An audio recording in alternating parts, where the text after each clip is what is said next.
Bueno, sensaciones es que vamos a la última jornada vivos todavía, porque de perder aquí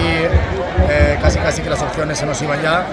y conforme se ha puesto el partido, con uno menos, en casa de Tabernes, que es un señor equipazo, pues sacar un punto,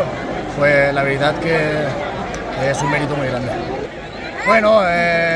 si te digo la verdad, confiaba en que iba a entrar y como ha entrado, porque no sé por qué, este campo toda la vida se me ha dado muy bien, el Benigani aquí siempre ha sacado buenos resultados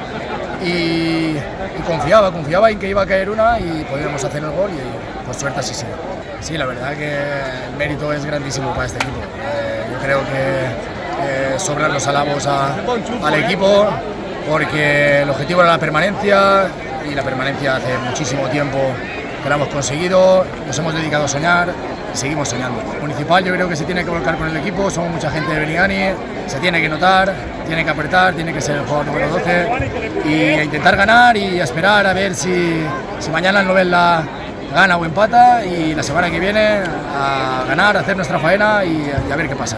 Bueno, siempre se lo dedico a mis seres queridos que no están, a mis abuelos, a mi tío y bueno, a toda la gente de Benigani que ha podido venir hoy y a todos mis compañeros porque sin ellos esto no sería posible.